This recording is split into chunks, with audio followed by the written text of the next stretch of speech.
الحمد لله نحمده ونستعينه ونستغفره ونؤمن به ونتوكل عليه ونعوذ بالله من شرور أنفسنا ومن سيئات أعمالنا من يهده الله فلا مضل له ومن يضلل فلا هادي له ونشهد أن لا إله إلا الله وحده لا شريك له ونشهد أن سيدنا ونبينا ومولانا محمدا عبده ورسوله أرسله الله تعالى بالحق بشيرا ونذيرا وداعيا إلى الله بإذنه وسراجا منيرا أما بعد فأعوذ بالله من الشيطان الرجيم بسم الله الرحمن الرحيم يا أيها الذين آمنوا آمنوا بالله ورسوله صدق اللہ العظیم۔ بزرگوں، دوستوں، عزیز ساتھیوں،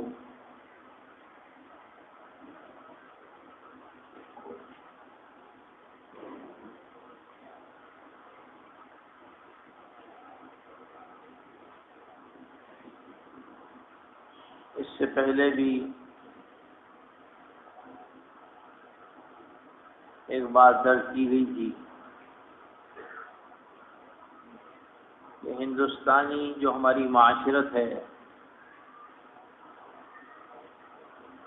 وہ ہماری معاشرت حیا والی معاشرت ہے اور پاک دامنی والی معاشرت ہے، لیکن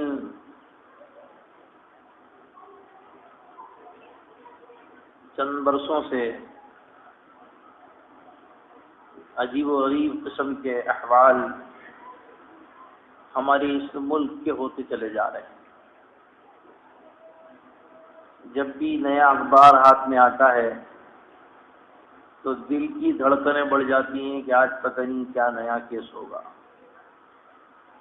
اور جب اخبار کھول کر پڑھا جاتا ہے تو ضرور ایسا ایک واقعہ مسلم معاشرت کا لکھا ہوا ہوتا ہے جس سے طبیعت بگڑ جاتی ہے۔ عجیب و غریب کبھی ایسے واقعات مسلمانوں کے معاشرے میں سننے میں نہیں آتے تھے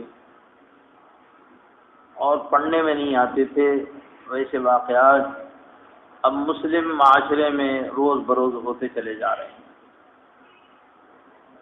اب دیکھیے کہ کبھی کیا کوئی تصور تھا کہ بیٹا باپ کو قتل کرے گا؟ کتنا مقدس رشتہ ہے، کبھی سننے میں نہیں آیا، لیکن یہ ہے کہ آج بیٹا باپ کو قتل کر رہا ہے۔ راشٹریہ سہارا میں واقع قصہ جو مظفر نگر کا پڑھا ہوگا آپ نے، کہ والد صاحب نے حج کے لیے فارم بھر دیا اور ان کا نام آ گیا، اور انہوں نے اپنے بیٹوں سے کہا کہ بھائی مجھے حج کو جانا ہے، سب مل کے تھوڑے تھوڑے پیسے دے دو، ورنہ وہ جو زمین ہے میں بیچ کے چلے جاؤں۔ عشاء کی نماز پڑھ کے آ رہے تھے، بیٹ کے چھرے سے ختم کر دیا، چھرا مارا اور ختم۔ بڑے بیٹے ہر دن عجیب و غریب قسم کے واقعات، اور یہ بھی پڑھنے میں آ رہا ہے کہ صاحب باپ نے بیٹے کو قتل کر دیا، اور یہ بھی پڑھنے میں آ رہا ہے جو اللہ کے رسول علیہ الصلوۃ والسلام کی پیشین گوئی ہے کہ میری امت یہود کے قدم بقدم ہوگی کہ باپ بیٹی سے زنا کر رہا ہے۔ کتنا مقدس رشتہ ہے،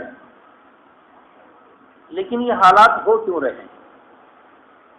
اور یہ تو کبھی ہمارے تصور میں بھی نہیں تھا، لیکن اب کثرت سے ابھی ایک عالم صاحب تشریف لائے تھے پرسوں مہاراشٹر کے، تو انہوں نے اپنی تقریر میں عرض کیا کہ ابھی مہاراشٹر کے ایک ضلع میں تقریباً 25 مسلم لڑکیوں نے غیر مسلم لڑکوں سے شادی کی۔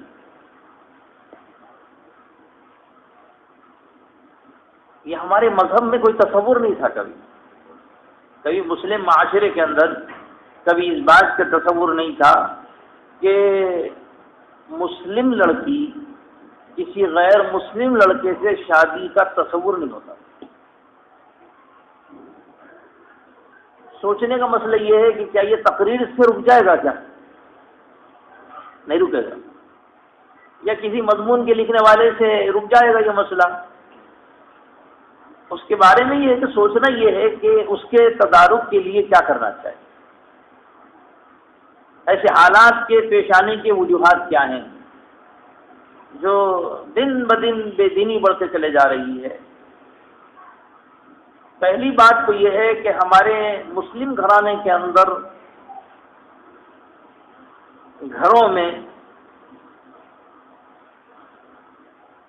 بچوں کی تربیت کا نظام ختم ہو گیا، سب ختم ہو گیا.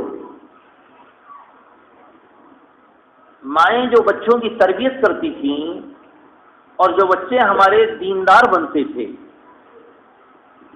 اور ماں کی گود ایک مدرسہ تھا سب سے پہلا،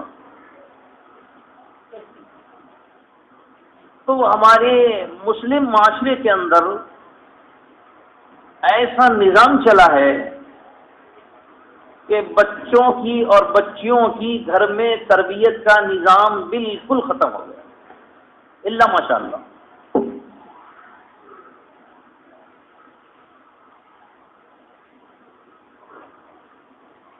پہلے مائیں دیندار ہوتی تھیں، نیک ہوتی تھی، تقویٰ طہارت. باپ کو تو فرصت ہوتی نہیں بچوں کی تربیت اور بچوں کو لے کر بیٹھنے کی، تو ماں کا کام تھا یہ. اور اللہ پاک نے ماں کے لیے ایک ایسی فیکٹری دی ہے کہ ماں اگر دیندار ہو تو بچے دیندار بنیں گے، اور ماں اگر بے دین ہو تو بچے بے دین بنیں گے. دین گھر میں نہیں آ سکتا، اگر عورت دیندار نہ ہو تو گھر میں نہیں آ سکتا تھی. اور کچھ ایسا نہیں مطلب یہ کہ ہمارے مطلب یہ کہ تجربے میں بات ہے کہ مرد چاہے کتنا بڑا دیندار ہو، لیکن یہ ہے کہ اگر عورت اگر دیندار نہ ہو تو اس مرد کی دینداری کا گھر میں کوئی اثر نہیں ہو سکتا. چاہے کچھ بھی لوگوں کو دین کی بات بتاتا ہو، دین کے مسائل سکھاتا ہو، تقریر کرتا ہو، بڑا عالم ہو، سب کچھ ہو، لیکن تجربہ یہ بتا رہا ہے کہ اگر گھر میں عورتیں اگر دیندار نہ ہوں تو پھر کوئی دین کی بات گھر میں چل نہیں سکتی.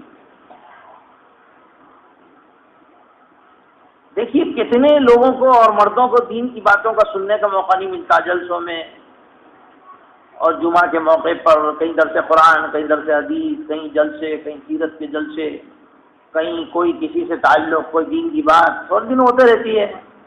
لیکن مطلب یہ کہ ہمارا جو گھروں کا نظام ہے وہ قابل فکر نظام ہو چکا ہے، بالکل سسٹم یہودیوں نے بدل دیا ہے.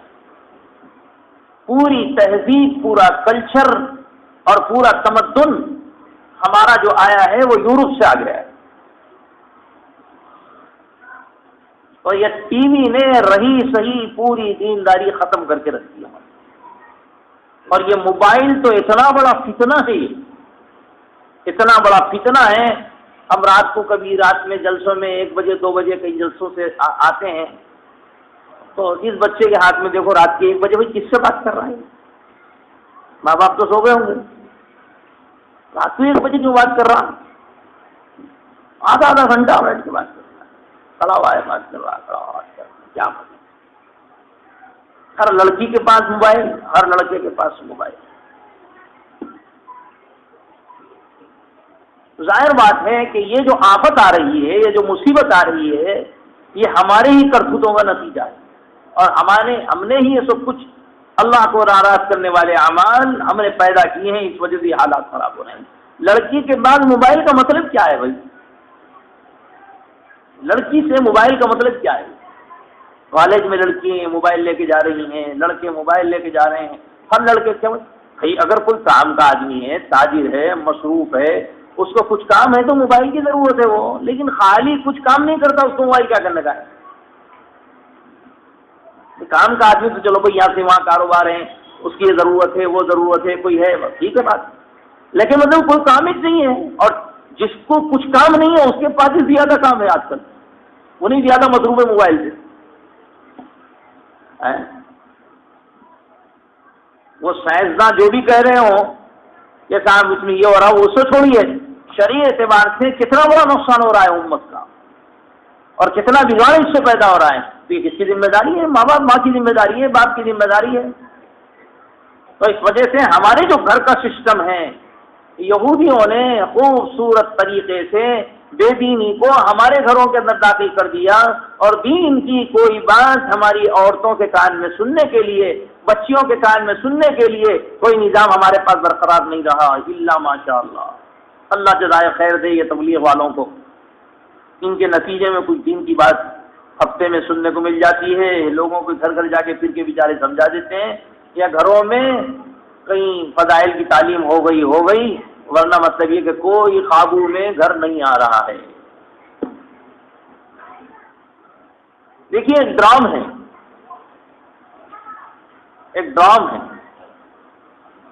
اس میں مطلب یہ کہ ڈرام کے اندر اگر ایک گلاس دودھ ڈال دیا جائے تو اس پانی کا رنگ نہیں بدلے گا. کیوں؟ اکثریت پانی کی ہے. تھوڑی دینداری ہونے سے، ایک ڈرام بے دینی ہونے کی وجہ سے وہ بھی مطلب یہ کہ بیچارہ دین پہ نہیں ٹک سک رہا ہے. دین پہ ٹکنا بہت مشکل ہو گیا ہے. اللہ کے رسول علیہ الصلوۃ والسلام نے ارشاد فرمایا کہ اخیر زمانے میں دین پہ چلنا ایسا ہوگا جیسے ہاتھ کے انگارہ رکھنا. پہلے جو خواتین ہوتی تھی گھر کی، تہجد پڑھتی تھیں، قرآن کی تلاوت کرتی تھیں، بچوں کو لے کر بیٹھتی تھیں، بچوں کو صحابہ کے قصے سناتی تھیں، صحابیات کے قصے سناتی تھیں، کھانے کی دعا، پینے کی دعا، اٹھنے کی دعا، بیٹھنے کی دعا. بچوں کے لیے مستقل ماں ایک مشغلہ تھا دین کا. تو بچوں کے ذہن میں بچے کیا ہے؟ النقش کالحجر، جیسے پتھر پہ لکیر لگا دو تو وہ لکیر مٹ نہیں سکتی ہے. بچوں کی بچپن میں تربیت کر دو تو پھر وہ موت تک محفوظ رہتی. یہ ہوتا تھا. اس وجہ سے یہودیوں نے خوبصورت طریقے سے ہمارے نوجوان بچے میرے سے ایسے سوالات کرتے ہیں تو مجھے مطلب یہ کہ بہت رحم آتا ہے ان کے اوپر. یہ بیچارے کو بنیادی باتیں بھی نہیں معلوم ہے، دین بنیادی باتیں بھی نہیں معلوم. یعنی یہ ہے کہ اچھی چیزیں مسائل معلوم کرنا چاہیے، بہت اچھی چیز ہے، شرمنا نہیں چاہیے، معلوم کر لینا چاہیے. لیکن جب ہم سنتے ہیں ان کی زبان سے تو ہمیں ان کی جوانی کے اوپر رحم آتا ہے کہ یا اللہ ان کو اتنا موٹا بھی مسئلہ نہیں معلوم تو ان کا کیسا ہوگا. ایک بچے نے سوال کیا کہ مجھے نہانے کی ضرورت پڑ جاتی ہے تو میں اتنا حصہ دھو کر نماز پڑھ لیتا ہوں. نماز ہوتی کیا بھائی؟ نماز ہوتی کیا سوچیے. اس جگہ نہانے کی ضرورت پڑتی ہے تو میں ناک سے لے کر پاؤں تک کا حصہ دھو کر نماز پڑھ لیتا ہوں. میں نے اس سے ٹٹول کے پوچھا کہ یہ ویسے ہی کہہ رہا ہوگا. کہنے لگا نہیں میرا معمول ہے، مسجد میں آنا بھی جائز نہیں ہے تو غسل کرنا پڑے گا. غسل فرض ہے اس کے اوپر، غسل فرض ہے اس کے اوپر. اچھا ایک صاحب نے مطلب یہ کہ اس کو یہ بیچارہ اتنا نابلد ہے کہ غسل کے سلسلے میں بھی یہ نہیں معلوم کہ غسل کا کرنے کا طریقہ کیا ہے، کہ ساتھ یہ ناک کے نرم حصے تک تو پانی جانا چاہیے، فرض ہے. اور مطلب یہ کہ حلق تک مطلب یہ کہ غرارہ کرنا چاہیے اچھی طریقے سے، فرض ہے. اور جسم کا ایک بال بھی سوکھا نہ رہے، غسل کرنا چاہیے. ایک بال بھی سوکھا رہا تو غسل نہیں ہوگا، فرض ہے نا. یہ 3 فرض ہے.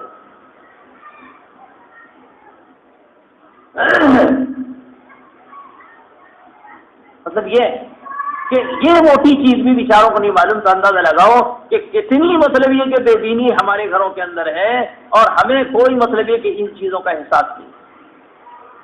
ایک زمانہ ایسا تھا کہ مستقل عورتوں کے بارے میں کتابیں لکھی ہوئی کہ عورتیں محدثہ ہوتی تھیں، فقیہ ہوتی تھیں، اور عورتیں عالمہ ہوتی تھیں، اور عورتیں شب بیدار ہوتی تھیں، اور عورتوں کے پاس بڑے بڑے صحابہ مسائل پوچھنے کے لیے جاتے تھے. صدیقہ عائشہ رضی اللہ تعالیٰ عنہ کے پاس بڑے بڑے صحابہ ابو بکر اور عمر جیسے اجل صحابہ حضرت عائشہ کے بعد مسائل پوچھے جاتے تھے کہ اماں جان یہ مسئلہ بتا دیجیے آپ. سیدنا امام غزالی علیہ الرحمہ جو اپنے زمانے کے بہت بڑے امام گزرے ہیں، بہت بڑے عالم گزرے ہیں، اللہ والے گزرے ہیں، جن کی 1200 کتابیں ہیں، ان کا کمال تقویٰ اور اللہ کی طرف رجوع اور اتنی دیندار خاتون تھی وہ. انہوں نے لکھا ہے کہ ایک مرتبہ محمد غزالی علیہ الرحمہ جو بڑے بھائی تھے، انہوں نے اپنی امی جان سے شکایت کی کہ امی جان میرا چھوٹا بھائی میرے پیچھے نماز نہیں پڑھتا، احمد میرے پیچھے نماز نہیں پڑھتا. تو امی جان نے اس کو کہا کہ بیٹا تو نماز کیوں نہیں پڑھتا، ان کے پیچھے نماز پڑھا کر بھائی کے پیچھے. ٹھیک ہے، امی جان نے کہا پیچھے آ گئے.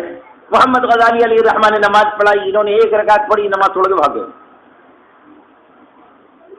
گھر میں آئے ہو اور گھر میں آنے کے بعد انہوں نے کہا کہ امی جان وہ پڑھتا تو اچھا تھا، آج تو بڑی بے عزتی کر دی. انہوں نے کیا ہوا؟ کہنے لگے ایک رکعت پڑھا اور چھوڑ کے بھاگ گیا. دونوں کو بٹھایا کہ بیٹا تم نے ایسا کیوں کیا؟ تو امام احمد نے امی جان سے یوں کہا کہ یہ نماز میں مسئلے سوچ رہے تھے، مسئلے سوچ رہے تھے. تو نماز مسئلے سوچنے کی ہے کہ میں بولا نماز میں مسئلے سوچ رہے، ایسے کے پیچھے نماز کیا پڑھنا جس کی توجہ اللہ کی طرف نہ ہو. چھوٹے بھائی نے کہا امی جان سے کہ نماز میں رکعت باندھتے ہی پہلی رکعت تو برداشت کر لیا میں، دوسری رکعت میں میرے کو برداشت نہیں ہوا. سوچ رہے اور کہنے لگے وہ بھی مسئلے کون سے؟ عورت کی ناپاکی کے مسئلے سوچ رہے، فقہ کے کہ عورت ناپاک ہوگی تو کتنا کیا ہے، کیا مسئلہ، شرعی مسئلہ وہ سوچ رہے، کیونکہ وہ پڑھاتے تھے مدرسے میں، ان کے ذہن میں وہ آئے گا.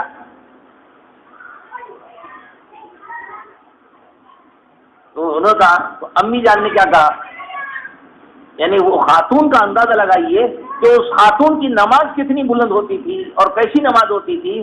تو امام غزالی رحمۃ اللہ علیہ کے والدہ نے دونوں بیٹوں کو بٹھا کے کہنے لگے بیٹا تیری بھی نماز نہیں ہوئی اور بیٹا تیری بھی نماز نہیں، دونوں نماز دوہرا لو، تیری بھی نہیں ہوئی تیری بھی نہیں. بولے کیوں؟ کہنے لگے کہ تو نماز میں مسئلے سوچ رہا، نماز اللہ کے لیے ہے، اللہ کو دیکھنا،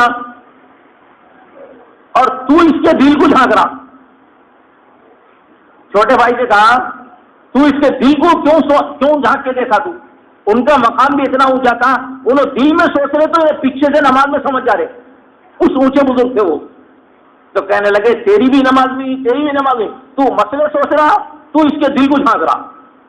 تیرا کام بھی تھا اللہ کی طرف توجہ کرنا، تو بڑے بھائی کی دل کو کیوں جھانک رہا؟ تو تیری بھی نماز نہیں، تیری بھی نماز نہیں، دونوں اپنی نماز پڑھوانا. اس عورت کا کیا مقام ہوگا؟ سیدنا امام غزالی علیہ رحمہ کی والدہ کا کیا مقام ہوگا جو اپنے ان کے دو بیٹے محدث ہیں، حدیث کا درس دیتے ہیں، ان کو اصلاح کر رہی ہیں. تو ماں ایسی ہوا کرتی تھی. شیخ سعدی علیہ رحمہ نے لکھا اپنی کتاب کے اندر، کہنے لگے ہمارے گھر میں پورے لوگ تہجد گزار تھے، والد صاحب، والدہ، اور کہنے لگے میں چھوٹا بچہ تھا، میری عمر وہ چھوٹی تھی، تو میری امی ابا اٹھتے تھے تہجد کے لیے، تو میں بھی ان کے ساتھ اٹھتا تھا تہجد کے لیے. گھر کا معمول تھا ہمارے، ابا جان اٹھ رہے ہیں، امی جان اٹھ رہے ہیں، میں بھی اٹھ کے ساتھ نماز پڑھتا تھا. مجھے معلوم ہی نہیں نماز پڑھنے کا طریقہ کیا ہے، لیکن امی جان اٹھتی تھی تو میں بھی امی جان اٹھ کر نماز پڑھتا تھا رات کو 4 بجے. یعنی ایسا ہوا ایک مرتبہ شیخ سعدی فرماتے ہیں کہ ہمارے گھر میں مہمان آ گئے، اور وہ بھی ابا جان کے مہمان. ابا جان کے مہمان تو بڑے لوگ ہو سکتے ہیں، تو ہمارے ابا جان کے مہمان آئے گھر کے اندر، بڑے بڑے لوگ آ گئے. رات میں وہ لوگ سو گئے، میں نگرانی کرتا رہا. ابا کے دوست بھی نہیں پڑھتے نماز، چھوٹے بچے تجسس ہے ان کو. تو کہنے لگے رات کو میں اٹھا اپنے وقت کے اوپر، تو ابا جان اپنی نماز پڑھ رہے ہیں، امی جان اپنی نماز پڑھ رہے. بھائی دیکھا یہ لوگ پورے خراٹے لے کے سو رہے. تو گھر کا ماحول ایسا تھا، تو ان کو ذرا تعجب ہوا کہ صاحب ایسے بھی لوگ ہوتے ہیں جو نماز نہیں پڑھتے ہیں. چھوٹا بچہ تھا لیکن مجھے تعجب ہوا میرے گھر کے ماحول کی وجہ سے. تو کہنے لگے جیسے صبح ہو گئی، فجر کی نماز ہو گئی، صبح نے فجر کی نماز پڑھ لی، تو میں ابا کے پاس خوشی خوشی آیا اور میں نے کہا کہ ابا صاحب، میں نے کہا ابا جان آپ کے پورے دوست تو سوتے رہے، شکایت کی نا، غیبت ہوئی ہے. تو باپ نے کیا کہا؟ اگر کوئی اور ہوتا تو سن لیتا. باپ نے کہا بیٹا تو بھی سو جاتا تو اچھا تھا. کیا کہا؟ تربیت کی انہوں نے، بیٹا تو بھی سو جاتا تو اچھا تھا، اس لیے کہ انہوں سو کے غیبت جیسی حرام چیز سے محفوظ رہے، اور تو تہجد پڑھ کے غیبت کر کے حرام کا کام کر لیا. کس عمر میں سمجھایا؟ 5 سال کی عمر. 5 سال کی عمر میں شیخ شادی علیہ رحمہ فرماتے ہیں کہ میرے والد نے یہ تربیت کی، فرمایا کہ بیٹا تو بھی سو جاتا تو اچھا تھا. کتنی نگرانی کی انہوں نے اپنے بیٹے کی. انہوں نے یہ نہیں سوچا کہ چھوٹا بچہ ہے، ابھی بالغ بھی نہیں ہے، اس کے اوپر احکامات، مکلف بھی نہیں ہے احکامات کا، یہ آج کہہ رہا ہے کہنے دو. نہیں، انہوں نے کہا کہ نہیں، یہی وقت ہے تربیت کا، بچے کی تربیت کا یہی وقت ہے، اٹھان کا یہی وقت ہے، اس کی اصلاح یہی ہونی چاہیے.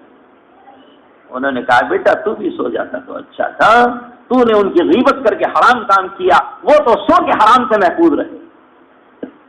حرام ہو، غیبت تو گناہ کبیرہ ہے، تو گناہ کبیرہ، تیری تہجد کا ثواب ختم ہو گیا، گناہ کبیرہ کرا تھی.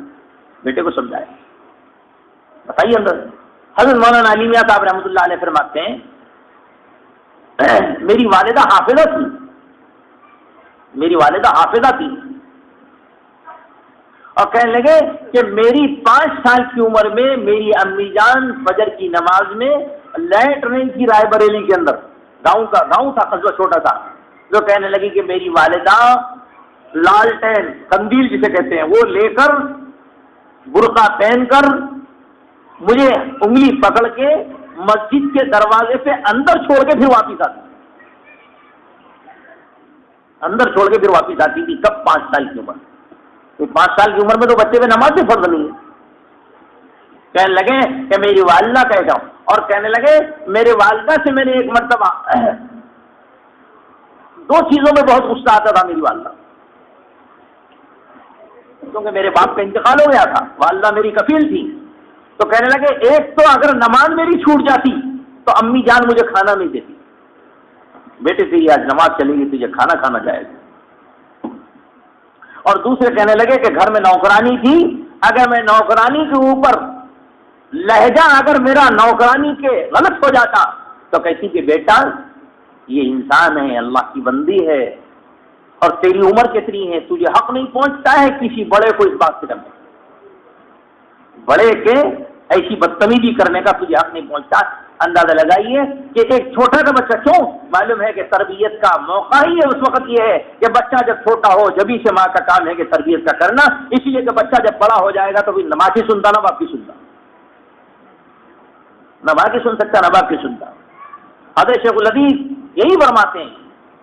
تو غرض یہ کہ مولانا علی میاں صاحب رحمۃ اللہ علیہ کی والدہ نے اس قدر تربیت کی ہے، اور فرماتی ہیں کہ میرے تو طبیعت یہ چاہیے کہ میرا ایک ہی لڑکا ہے، لیکن اس کو میں حافظ اور عالم بناؤں اور پوری دنیا میں ان کو چمکاؤں. اللہ نے چمکایا، تربیت کی اس کے اندر، اور ایسی تربیت کی. اللہ اکبر اللہ اکبر.